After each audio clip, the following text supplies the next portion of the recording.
Hello, everybody. Welcome back. We're going into the last hour of today's episode of RollPlay Nebula Jazz. So you've set the trap, and it seems like it's probably going to work. Maybe better than you had hoped.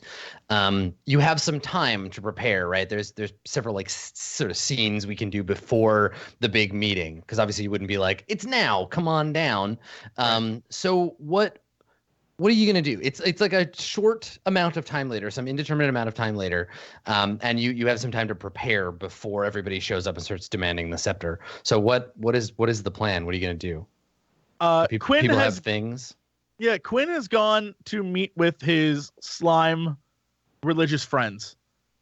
And don't tell me that. Don't tell me that. No. I haven't. You're not even involved. You're not even involved in this. Quinn went to go meet with them because he is bringing a lot of his friends to come hear what they have to say. And he's going to get them all in like a big area, and then they can come preach to them. He's setting up a whole thing. He has so many friends that he wants them to meet. And my plan is that when all these guys get in the area, rather than us show up and be like, it was a trap, what they get instead is this procession of slime musicians and fanatics who are like, let me tell you about slime. Right. And so that way you're gonna use them to slow them down, basically. Right. Yeah. So once they're all together, and we figure out who these people are, we can use that distraction to figure out, what's going on. Okay. All right. So you're doing that, Eugene, and we'll go through these things. But Eugene, what are you gonna do? Yeah. Honestly, I don't think that there is anything to do that can prepare for like impending armies coming to slam down our door. But you know what? We made this bed. We're going to sleep in it. So I'm just like hanging out on the ship, I guess. Okay. All right. Aurora, what about you? I'm going to be so excited. I'm free, guys. I'm free. I'm just feeling the alcohol still, and it's just lovely. So Aurora's just gonna sleep it off? No, she's up. She's ready. Like this is great. Like she's ready to help out in any way possible. Help. She has like a bottle. Like what's his name? Jasper gave her a whole bottle of the blue drink with slugs. So the bottle has like a few slugs, and I'm just like sipping on it in the back. Like this is awesome. What a great day. I like this. Can we come back here more often? I like pirates. They're nice. They're very nice. No one probably agrees. That wasn't a pirate. That was a prospector. No, it's totally a pirate. He said he was a pirate. He told me. All right. Rex just like wrestles the bottle away from I'm going to take that. Yeah, I'm going to take this. I don't understand. What did I do? So, Rex, what is your prep? What do you need to do before this? Rex takes the scepter and he looks at Eugene and he's like, I have a plan. You can come if you want. Depends on what the plan is. Well, someone owes me a favor. Is this a lady someone? Is this going to be one of those really awkward situations where I have to hear all about your sex life again? It's irrelevant. That's irrelevant. Is it? Yeah. Look, fine, I'll come. She's the best at what she does, and she's going to create okay, uh-huh. All right. She's the best at what she does, and she's going to create us a replica scepter. Okay? Wow, that's actually really smart of you. Yeah. Thank you. I'm shocked. Maybe if you stop to listen to me every once in a while, you'd see that I'm a smart kind of guy. I just didn't want to hear about whose tentacles went where, okay? I'm like... She doesn't have tentacles. Wait. I don't need to know. I don't need to know. Are we talking about tentacles now? I want to know. Nope. So who goes with Rex? Well, I guess I've got to bring fucking little drunk Aurora. I can't leave her on her own. Mm-hmm. So is everybody gonna go? I guess everybody's going except Quinn. Yeah, so Quinn, you don't wanna go along? Yeah, I'm setting up stuff. All right. So Eugene, Rex, and Aurora head to wherever this person. She has a business here, right? Yeah. Okay. Yeah. And is her jam like that? She's explicitly like a forger? Yeah, she's a grease monkey. She's a forger. Okay. All right. So I think Like cosplay stuff. They look really legit. What? so what is I guess what is let's figure out where her shop or whatever is. So what part of like town, what part of the station is it in? What's around this area? It's off to the side. It's not super popular. Right. It's called Tula's Emporium. Okay. And it's just like she's just like basically like forges and makes like ship parts and just Right. Good as the original. yeah, stuff that people would like need if they came here in a hurry, which is often just all that kind of stuff. She just kind of like whips stuff up on demand, smelts it, prints it, all that good stuff. Yeah. Okay, cool. So yeah, you get to her shop and it's like way off in like in the back somewhere, and when you in the back of like an alley, and you have to like take a long time to get there through all these other like neighborhoods. And when you get to it, it looks on the front like kind of a classy joint. Like it's got a glass window out front. It has the hanging sign over the door. It says Tula's Emporium. In the window, there's some really nice looking like objects on like velvet pillows. So we see like a pocket watch and maybe a nice looking like a sword, a bunch of kind of antique looking things. When you come in, the shop looks like a boutique, like it's full of really like nice objects. But Rex, you know, and most people know but don't talk about it, that it's like they're all fakes. They're all made to look like or replicate other things. She also does business where she makes fake papers for people, like Imperium immigration papers, fake IDs, that kind of thing. You need it created and it needs to be not genuine. She will make it for you. When you come in, the store is kind of quiet and it has a kind of like rustic charm to it rather than the kind of scary crap of everywhere else. And when we see her, I think she's at her desk. What does Tula look like? What kind of alien is she? How alien and what does she look like? She's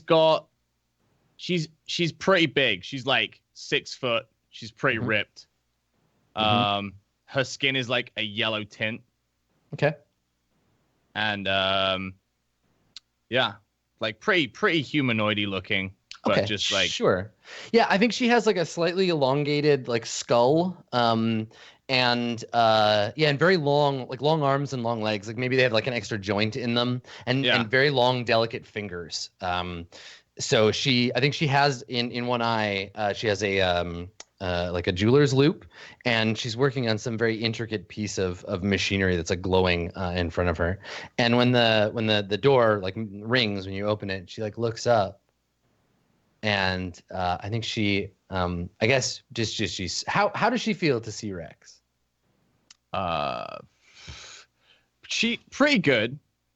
They left on like good terms with like Rex being like, you owe me and one day I'll be back. And it was basically because he was around, she got caught in an altercation where she sold some stuff to some pirates and they found out it was fake. And they came back to trash her place. And she's like a tough girl. She can hold her own, but it was like Rex kind of saved the day a little bit. And she was like, if you ever need anything, you can let me know. And then they had a brief romance before Rex just like left on his own shit. But yeah, it was pretty recent. She remembers it. He remembers it. By pretty recent, so it was like 108 years ago. When you walk in, she like kind of leans back and smiles like she's surprised, and she unscrews the loop, and we can see she's got one like cybernetic eye. She unscrews the loop and sets it down, and she smiles and she says, I think everything that she says we get subtitles for. I don't think she speaks like a common language. Maybe her people can't. And it's this multi-tonal kind of melodic sounding language. And she says, she's like, Rex, my dashing hero. It's so good to see you. What brings you back to this terrible place? And she laughs. He just grins and says, business. This is my associate Eugene. Hello. And she looks over and she's like, a slime devil. It's nice to meet you, Eugene. And she like reaches out her hand. I I shake it. Yeah. And she says, you're not part of the colony from here, are you? No, thank God. She laughs and she says, well, we can't all help where we're from. And she turns to Aurora as you're introducing her. Yeah, and I'm like, and this is Aurora?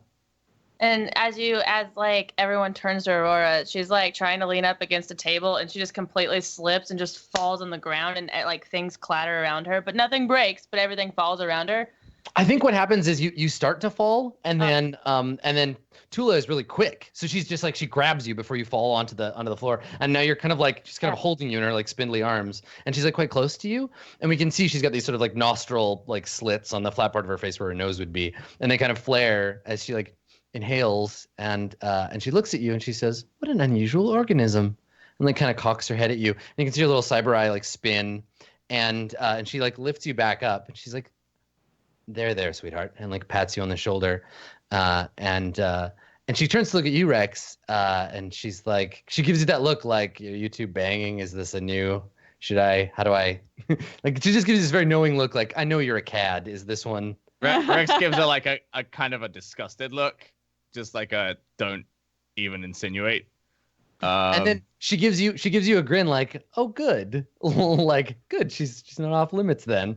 And then I like stumble around. I don't even see like this eye glancing whatever's going on between the two. I fall backwards, and Sparky jumps up behind me, and he forms a seat, and I like plump down on top of him. I'm just like, oh, whatever. Yeah, and I'm just too drunk to even know what's going on. Yeah, right and I think you plop down on a stool, and she's like still looking at you, and is like really close to you, and she's like reached out and kind of like brushed your hair out of your face, but is like holding it in her fingers and kind of like looking at it, and she says, "And what's your story, little one?" and like touches the side of your face. Excuse me. I mean, I'm friends with these people. I met a really nice pirate today, and prospector. Pirate. It's a prospector. Don't listen. And she kind of leans into you to like leans in close to like look at you, and she says, "Yes, there are a lot of very nasty pirates on this station, prospector. But don't worry." And she like kind of like she's very close to you. She's being very familiar. She's like, "Don't worry, you're safe in Tula's shop." And she looks over and she's like, "Especially with Big Rex here. He helped me out of quite a jam once." Look up at Rex. And I'm like, see, she's a nice pirate too. Oh my gosh, they're so nice. I thought they were mean. I thought, okay. The best bit about this is like, despite her soft voice, she's like huge and intimidating. Yeah. Woman, right? And you can tell like big also and spindly. That Rex was like pretty young when he was here, and she was young too, and she's aged probably more than Rex has, but she's still just like shameless about him. And, yeah, so she's like this huge ripped older lady. To be clear too, she's not treating, maybe Aurora's not aware of this, but like Eugene, you definitely can tell she's treating Aurora like an object she covets, like something she wants, not in a like, "Ooh, what a sexy human" way. She's like, "Ooh, this is a thing that I'm interested in. I want to own this thing." Aurora's unique. And so she looks over at you, Rex, and she says, "Now, you can't have just come here to give me beautiful things to look at." And she kind of like casts a slightly predatory smile at you, Aurora. And I think Aurora just kind of like thinks on it for a minute, and then she just like, oh, what? Okay. Have you Rex, come to collect on that favor I owe you? I'm afraid so. And he tears a cloth off and reveals the scepter. And holds it out in front of her. Her eyes go quite wide. We see her. Her eyes have three pupils, and we see her eye twist to change the focus to a different pupil, and that pupil dilates quite wide. And she looks at it. She's like, "Oh my!" And she looks at you pointedly, and says, "You know what this is, don't you?" I do. I'm assuming you do. She kind of reaches for it and then stops, and she's like, "May I?" Rex just hands it to her. Okay. Yeah, she gingerly like takes it and holds it up, like looks at it in the light, and it's it's a scepter of Agar in black metal, so it just absorbs light. You can't see the edges of it. It just kind of like has a shape that sucks light in. She turns it over in her hand. And she's like, "Magnificent, the craftsmanship. It's beautiful." And Rex kind of nods and he's like, I agree. I'd say there's only one person in the galaxy I know of that could replicate that pretty much near perfect. and she looks at you, and she's like, I can't imagine any other reason you would have come here, but that's lunacy. I couldn't possibly. It's blasphemous. This thing is perfect. Rex kind of like tilts his head and he's like, Tula, And you owe me. she nods and she's like, I understand. I don't think you understand what you're asking. But, I mean, if I don't get it, we're all going to be in a lot of trouble. Oh, I suspect you're already in quite a lot of trouble. And she smiles, and she's got on the shelf behind her, like she wasn't looking at it, and maybe we didn't notice it in the soundtrack before, but she's got the sci-fi equivalent of like a little black and white TV, right? And it's playing. And of course, because it's convenient too, she casts a glance at it, and we can see, there's a news report about like the planet of Buffett 4 being quarantined for housing universal terrorists, right? And so like the planet is being processed for having having housed these aided and abetted universal terrorists. And she looks back at you and she says, "You've been very busy, Rex.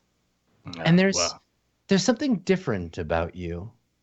She kind of cocks her head at you. I think she has these complicated like braids that are kind of like hung up on the back of her sort of elongated dome, and like one of them like sort of falls down the front of her when she tips her head at you.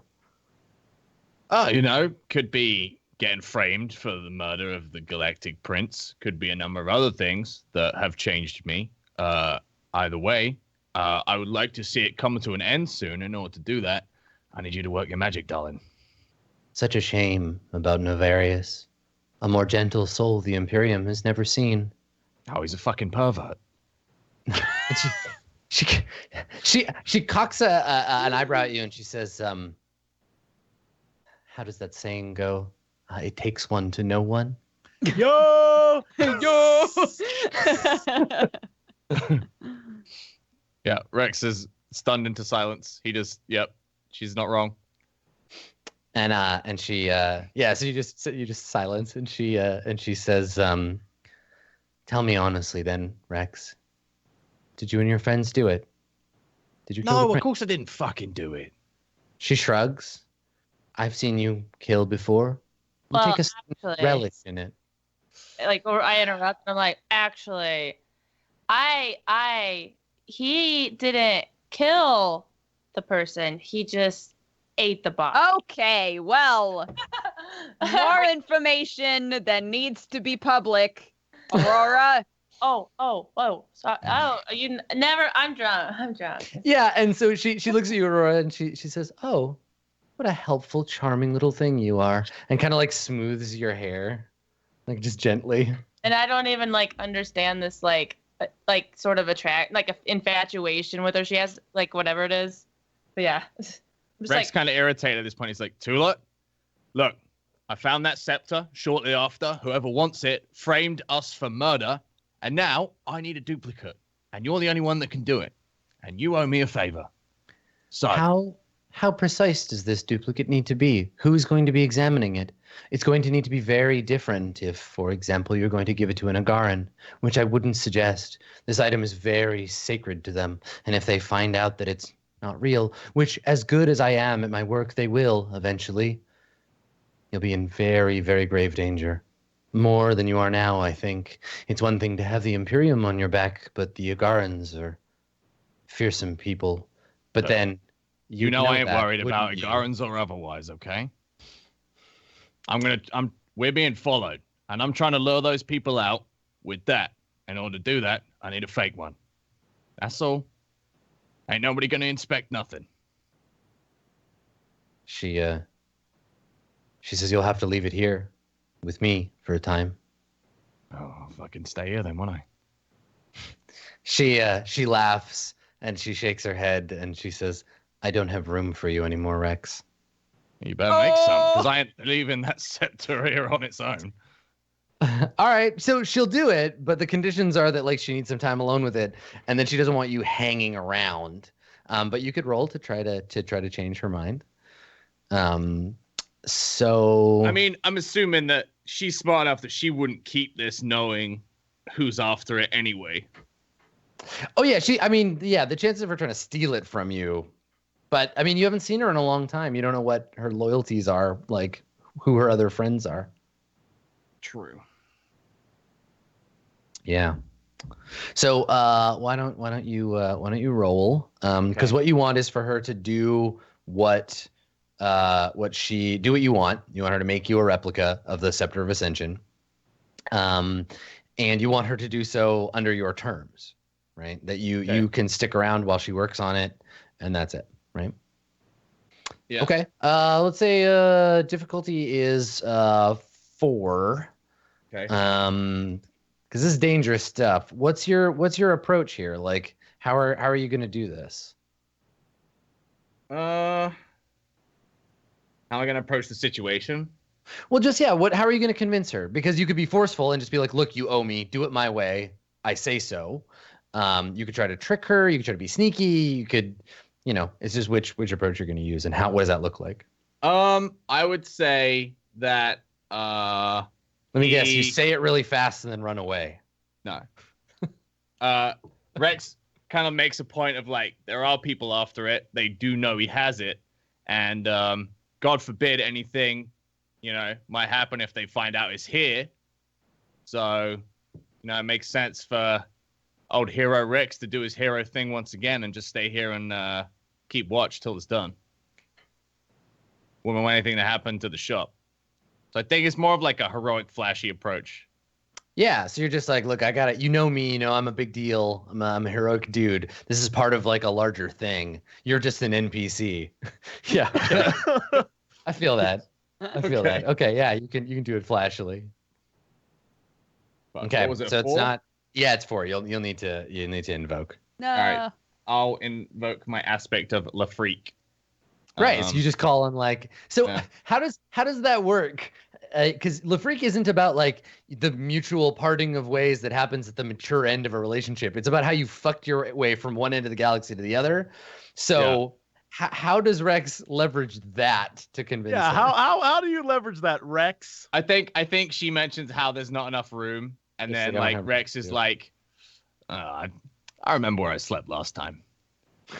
Right, so you're gonna be like, I'm gonna sex you up real good, and that's Yeah. why I get to stay here. Yeah. What?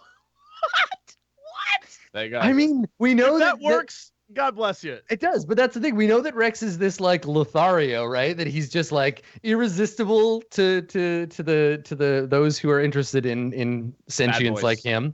And so all he has to Bad do boys is for just life. like give the smarmy wink and be like, yeah, I could stay here. If you know what I mean? In your bed, in your parts. And I could just do that. Okay, all right, cool, yeah. Booty for a place to stay. Okay, yes, it works. So she's like, God. So she looks at you like, I know where I say last time, and she's like, oh, maybe we could find somewhere to put you. Just gives you this long stare. Somewhere in the distance, you just hear Quinn go, I was just gonna say, like off camera, you heard Eugene go, "This is exactly what I didn't want. I didn't want this." Everyone in the reef goes, ugh. Rex like kneels down next to Eugene, and he's like, look, this isn't what I want either. All right, but I need to make sure that scepter's got an eye, and when it's done, I'll call you. All right, fine. Well, have fun, I guess. Rex gives Eugene a look like he ain't gonna have fun, and then just stands back up. Spoiler, you're gonna have the time of your life. She got those fingers. She's an experienced older lady. It'll be all good. Okay, so Eugene, do you take Aurora? Do you take Aurora out and then you? Yeah. Okay. I'm just gonna take her back to the ship. Can I You don't need to try see to this. get my bottle back first? Like, listen, I need my bottle back, please. I just, it's really good, and I just want to drink some more, Give me Wait, my. which- Are I'm just gonna Is this try your and new reach character in arc? You're an your hand. alcoholic Give me now? my bottle back. Give me my bottle back, Rex. No, Rex is keeping that shit. He's gonna need it. Oh. What Eugene? And as we're walking, And out, Eugene just drags you away. yeah, as we're walking out, I'm just like, wait, what does he mean? He's gonna need my alcohol? Don't worry about it. Don't worry about it. Gonna fight? Don't worry about it. You're so Okay. sweet and innocent. Just So please. as you get dragged out, we see on one of the shelves as you pass by, we see like a little statue of a guy with a kind of governmental looking dude. He's got a sash on, like a nice little suit, and he has like a hamburger for a head. And we see this little statue on one of the shelves as you get pulled by. And the camera lingers on it for just a second before it fades out to the next scene. And that scene begins with Quinn. Quinn, where are you? I Where are am you? with this. I've gone to go meet the slimes. All right, so I guess we see the slime slums.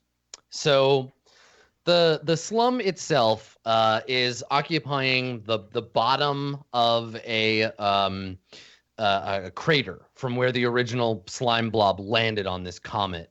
And so there's a crater that has a thick layer of kind of like resinous, semi-clear, non-sentient slime coating that would have expanded when they landed to create like essentially a slime placenta to feed the little slimes when they first landed. Yeah, so it covers the bottom of this crater, and from it, kind of extruded out, are structures made out of like garbage, essentially things that the slimes have picked up from the trash and used to build essentially like a bunch of tower structures. So there's a triangular structure supporting in the center a like no shit rocket ship, like just a huge kind of like an old timey rocket ship. Yeah, and they're obviously working on it. And as we approach, we can hear the sound of a like, you know, slime working song as they're all like singing, and like we see them like hammering away, and one of the slimes with like a welding mask like welding a plate onto the side of this ship.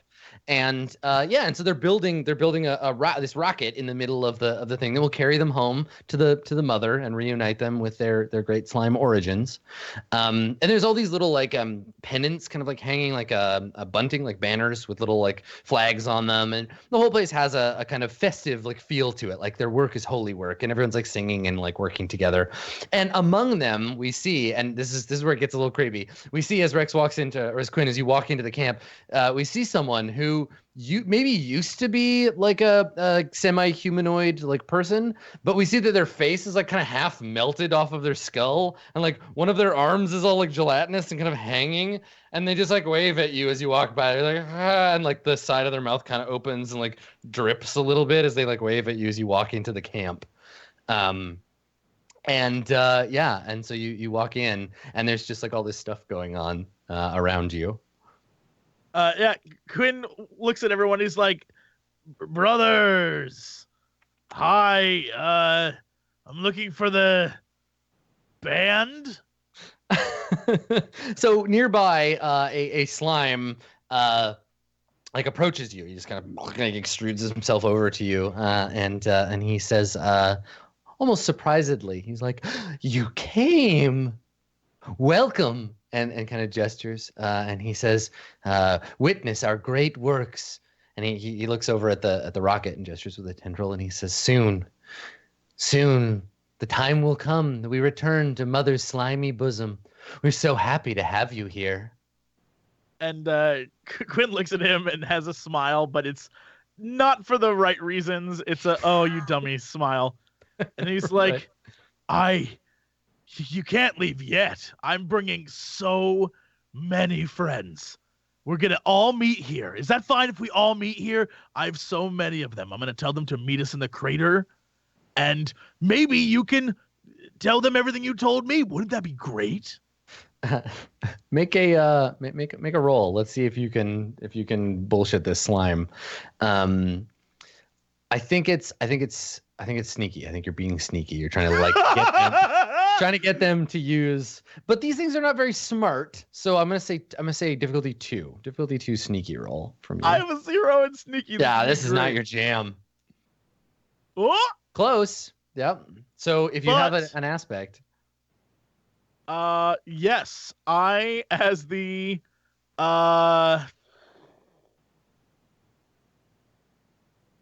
let's say at, sneaky is not something I do.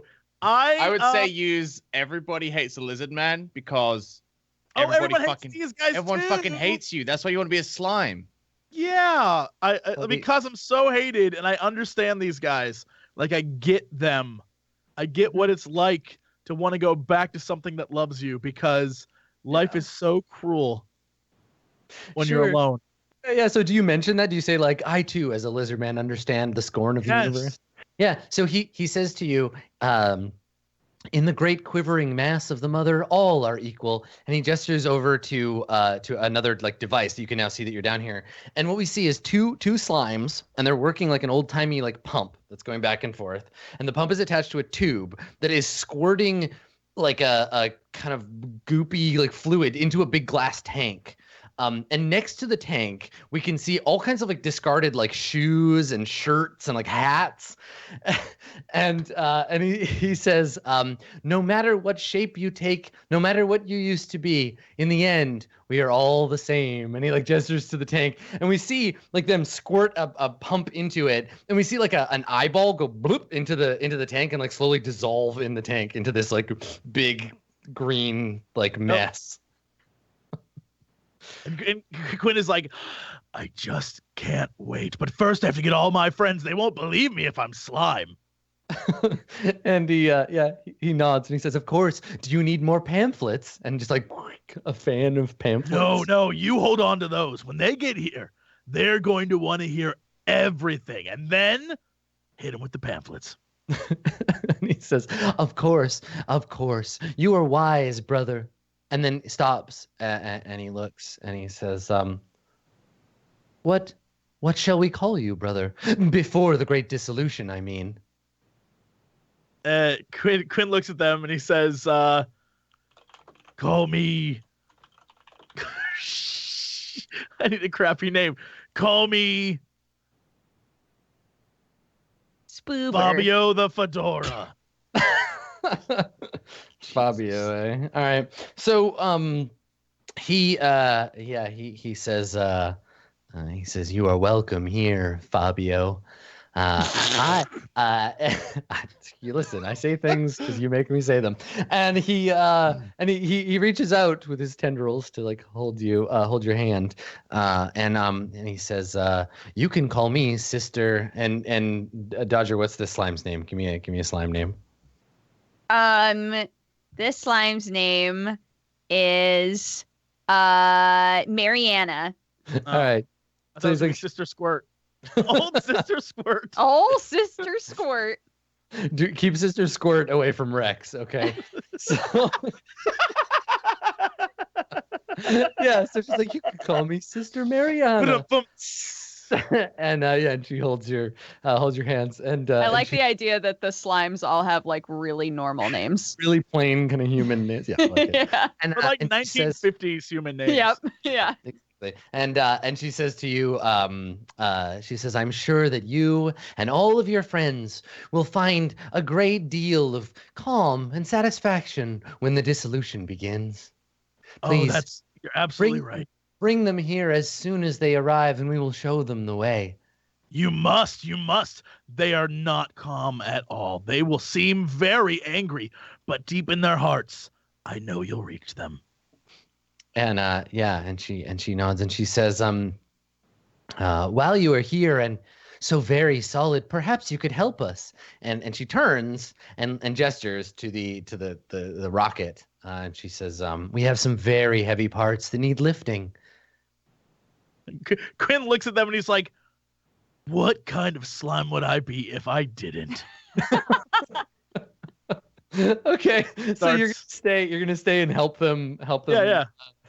Build the rocket. Okay, cool. Yeah, so the rocket does seem to just be like a big like liquid carrying tank in the middle on top of a chemical like jet engine. And then they're just gonna squirt everybody in there once they're in liquid form. Just like a silo, like a metal silo with a little engine on the bottom. It's just gonna launch it back home to mom.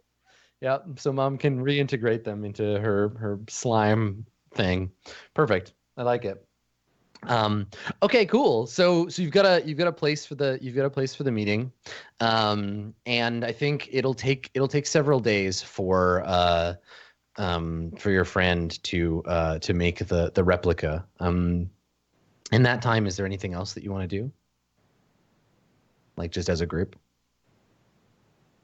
Well, I'm with Eugene, so Yeah, no. I'd like to, while I'm in the area, building this rocket, in between dragging pieces, I'm like, oh, I just need a break. They're so heavy. Give me, you know, you don't have physical forms, but trust me, while I'm doing that, I'm going around like setting up places where we can hide and sort of watch this insanity unfold when everyone arrives in the slums, so that we have not only escape route, but we also have some way of watching it all go down, so we can see who shows up. Mm-hmm. Mm-hmm. Okay, cool. So we get a couple of vignettes, right? We get one of you, like hammering on a rocket ship, and everyone's singing the songs, and like maybe sitting around a table, and they're all like holding hands and singing around a bubbling like pot with some bones in it.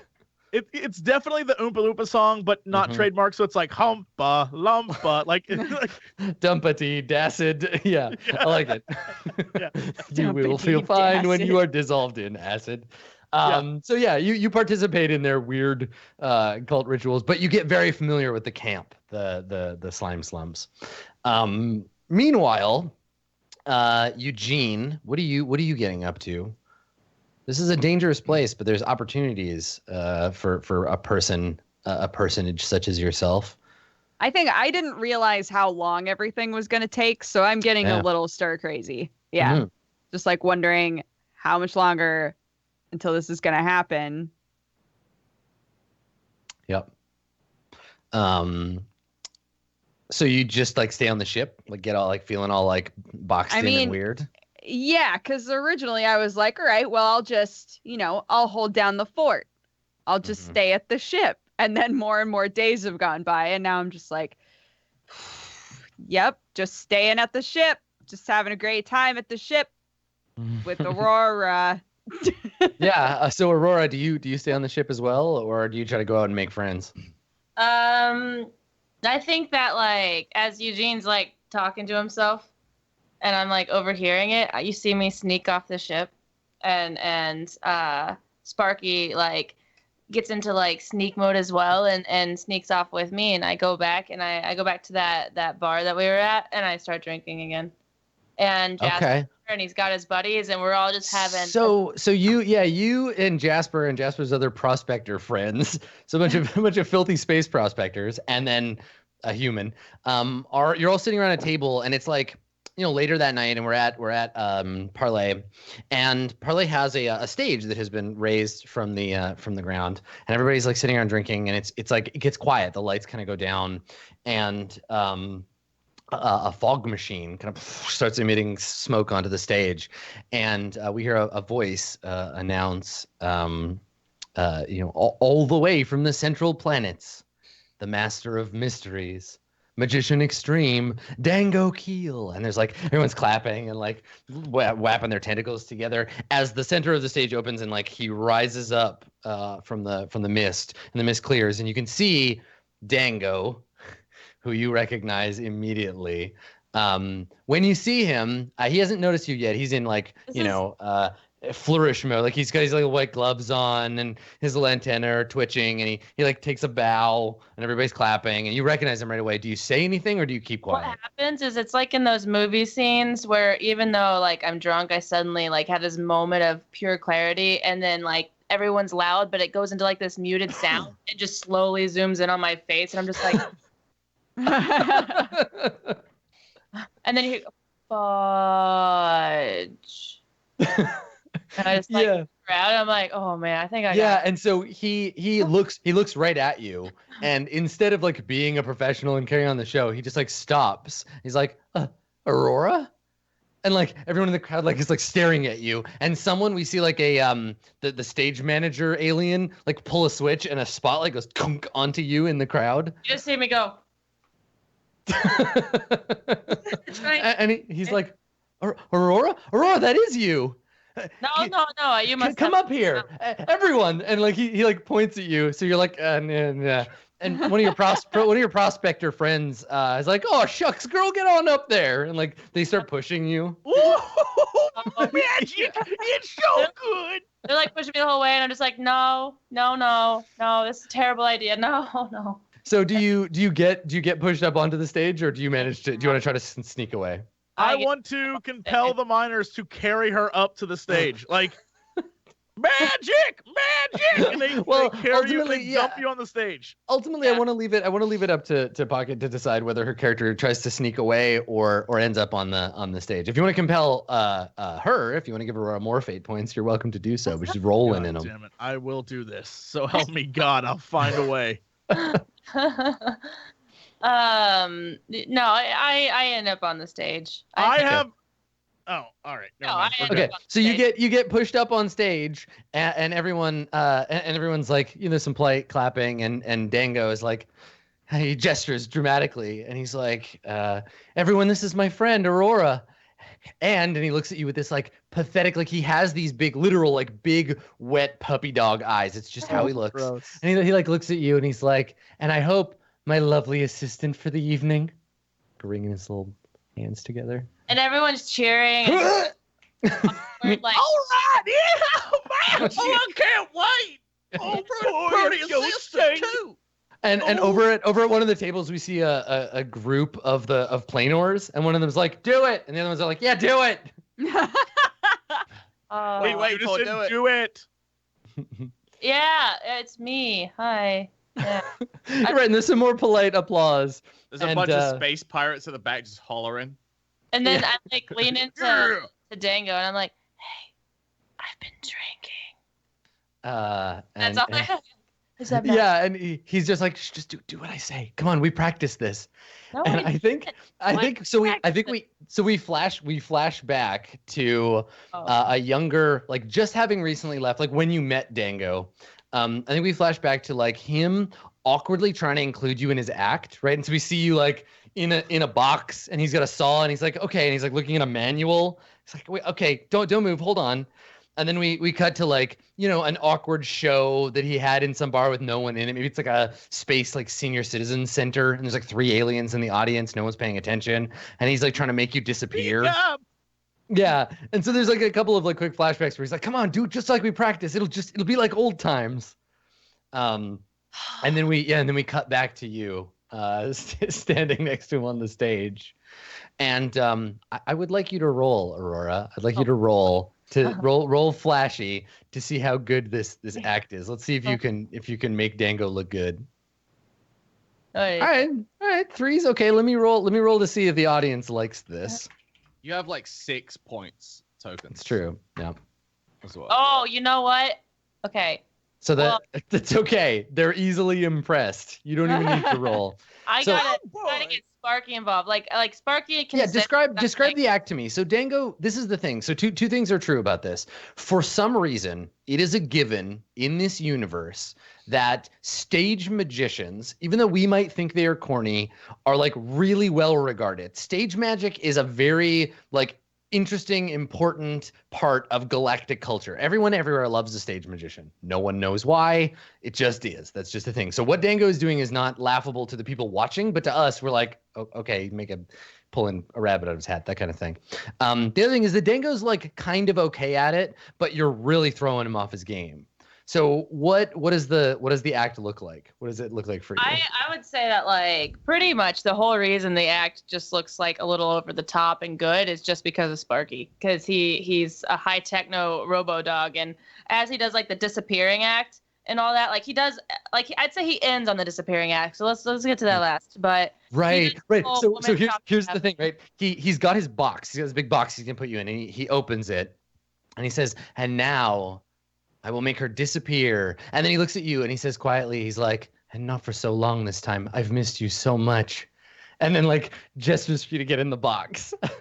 And then I get in the box, and after that, like he does like his whole like casting a spell and over the top and gets his cape in front of him. And then you see Sparky, like this smoke bomb comes out of nowhere and lands and no one sees it, and it just goes off. And then as he opens it, that's when I disappear because I was managed to sneak out during the smoke bomb. Okay, now my question is, do you use this as an opportunity to sneak out of the bar, or do you wait to talk to Dango afterwards? Oh. Do you leave him again? I love the idea that like he had a different way for you to disappear, and then when he opens it, you're gone, and he's like, he didn't do it.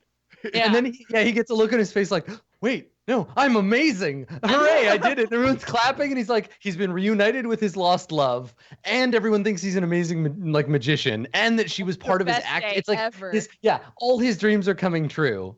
I would However, say as I'm sneaking out, he turns around, he's like, "You did amazing," and then I'm like, "Oh, okay." And then we have to do the whole cut him in half trick. We have to do the whole. Actually, no, we're gonna do the throw the daggers at the person who's just standing like this, and that's me. But for him, they're like instead of it being actual daggers, like Sparky somehow gets it to perfectly land. Like he hones in and gets him to perfectly land, or I use my space sorcery because I'm kind of a badass, you know what I'm saying? But to get him to perfectly land like right next to my head, because as he's throwing it, I'm just like, this is such right. So you're basically doing all the work to make Dango look and feel like he's the greatest magician the universe has ever seen. Yeah. I guess so. My question is, at the end of the act, do you stick around or do you ditch him again? I'd say I do stick around. Okay, so we cut to a booth, and the bar is mostly empty now. We cut to one of the booths in the back, and he's sitting there, and he's got his little like bow tie undone, and his top hat is on the table. There's a little like lizard rabbit thing like asleep on the table. He's got free drinks for days. Yeah, and he's just kind of babbling. He's like, I can't believe it. I mean, the lights came up, and I was so nervous. I mean, I've never done a show here before, and after the last time I talked to you, I thought you were gone forever, and then there you were, like it was fate. And I go, no, it was kiss that boy. Kiss that and boy. he puts both hands on top of your hands, in not like just a like gesture of affection, but in like he's holding your hands a little too tightly, like don't run away, like he's just like clutching you, and he's just like, this is the beginning. I can feel it, the beginning of something amazing. You can come on tour with me. I have a ship now. Never mind. Run away from that boy. Run away from that boy. It's my uncle's ship, but he said I can use it as long as I want. I've got a whole tour set up. They're mostly Imperium edge planets, but. As he's talking, I get my finger like closer to his lips until like it's on and it's like shutting him up, and then I'm like, shh. I don't. No, I have to work. No. like no. Love stuff is so beyond Aurora anyway that she doesn't know exactly how she would feel about this, but she feels a little like just too much pressure, and she doesn't understand it, and she's like flustered, and she doesn't understand that either, and she's like, no, see, I'm here on business, and I have to take care of that business, and thanks to you, I'm now sober. So that's great. I can go take care of it finally. But no, I have stuff I need to do. I'm terribly sorry. But it was great seeing you again. And he stares at you and shakes his head. And he's like, but I can't live without you, Aurora. I'll die. No, you won't. You didn't die. You didn't die yet. You're not gonna die now. You didn't lie last time. You said you were gonna die. So you get up and storm out like. Oh man, I wouldn't say I storm out. I say I get up and I'm like, listen, my number hasn't changed. You can always message me and I'll try to respond. But I'm really busy. Okay? I have a lot of work and I made like new coworkers. They're interesting. Is this where Eugene walks in? And he says to you, he's like, what did you meet someone else?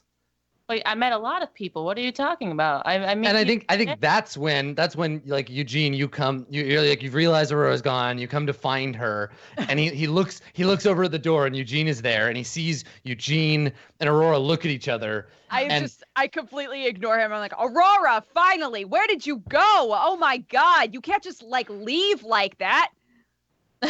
Yeah, and we see his look go from like pleading to like rage. Like he looks at Eugene, he's just like, and like his eyes get all wide and he grits his teeth But I don't think Aurora. I don't think you notice that. Like I don't think you notice his effect has As changed. I'm walking away, I grab Eugene's slime hair. I'm like, come on, I'm sober now. We can go. I'm just like annoyed.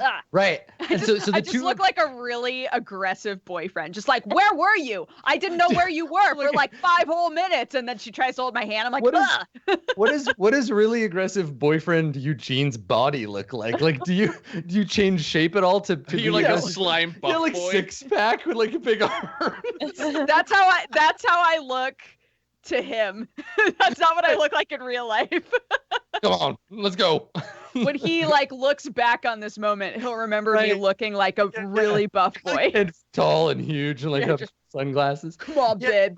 So he sees you leave. The two of you leave, and in the empty bar, we see like kind of a slightly wide shot of him, and he's like, Aurora, no. And he reaches out, and we hear like a kazoo noise, and streamers go out of his sleeve. And they just kind of limply hang there, and he's like, and he kind of like looks tormented for a moment as the two of you leave the bar.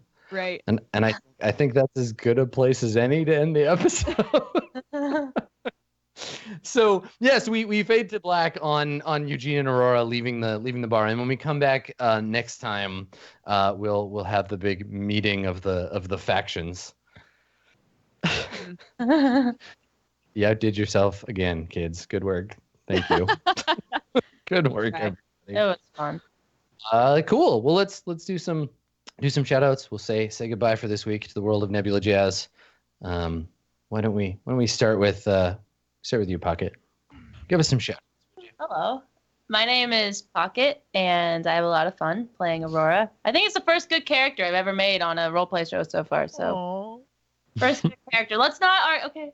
But you can follow me over here at Pokket on Twitter, twitch.tv/Pokket, and I stream almost every day of the week. So, yeah, hit me up. Thank you. Good stuff. We'll go around. Jesse. Hi everyone. All my stuff's on the screen. You can find all that stuff everywhere. Here's what I want to talk about. 2 things. 1, I am sober now because of you might be the meanest thing anyone has ever said to a human being ever. 2, here's my future hope. Someday on this show, we end up going against an enemy crew that contains one pissed off broken heart magician, a crazy religious slime, an evil former empress, a hacker jacker captain, and a broken-hearted Thuja Mayhem. Yeah, and don't forget a Raoul. marsupial. Yeah, Don't And forget Raoul. You killed his boyfriend. We all did, God. of our like people we've come across and ruined.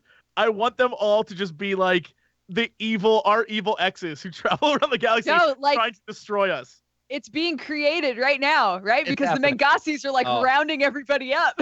They're all going to meet each JP other said in like Mengasi a group prison. of penguins too. Yeah. Oh yeah. Yep. Yeah. Like it just it's basically our final level is fighting bosses in a row, and those are the just bosses. cameo after cameo after cameo. Yeah. That's all I want. That's all I want in this show, and I'll leave it at that.